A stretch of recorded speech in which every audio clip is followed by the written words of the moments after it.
Most crochet projects will begin with a chain stitch, but in order to do the chain stitch, I'm going to first need to place a slip knot on my hook.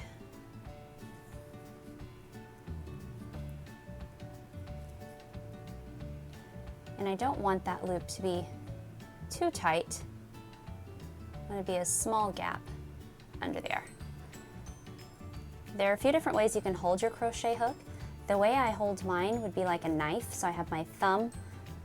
There's this flat piece here. I have my thumb on the front and my middle finger on the back, pinching that with my hand on top, resting on top of the hook, and my index finger will hold that loop that I just placed on my hook, and that allows me some control there.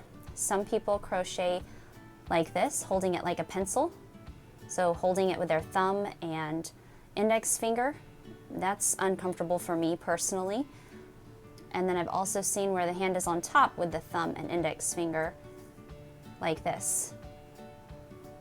However, I hold mine with my thumb and my middle finger on this flat portion here, and I use my index finger to control this piece of yarn.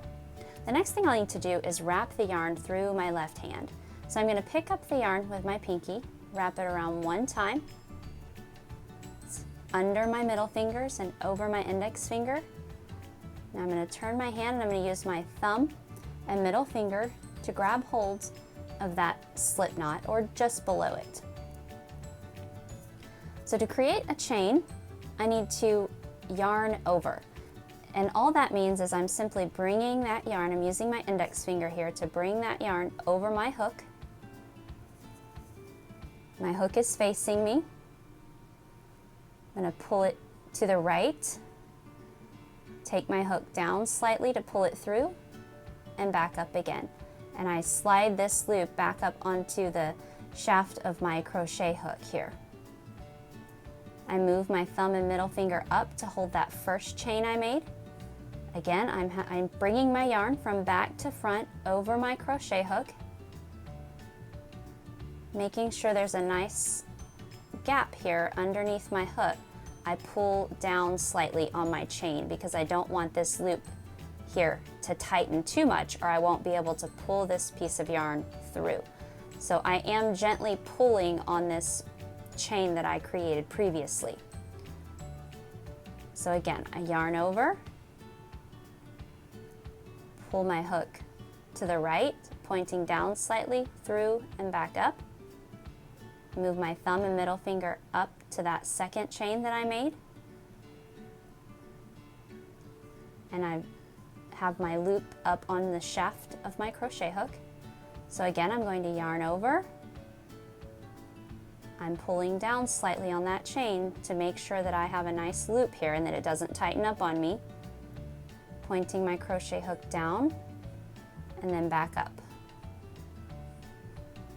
Moving my thumb and middle finger up that chain as I work. So yarn over, pulling it to the right, pointing my hook down slightly, and back up again. And I always gently pull down on my chain to keep this loop the same size as I work.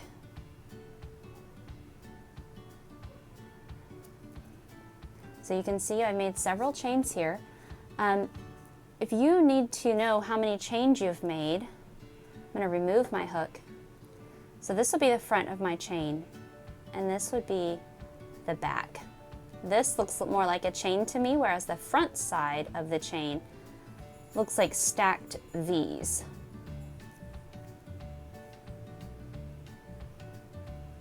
So here's my slip knot right here.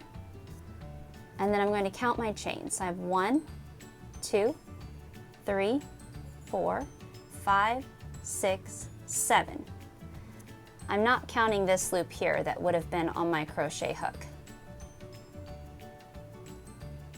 You can also count the chains from the back if that's easier. So here's the slip knot down here, and then I would count these bumps along the middle. So 1, 2, 3, 4, 5, 6, 7.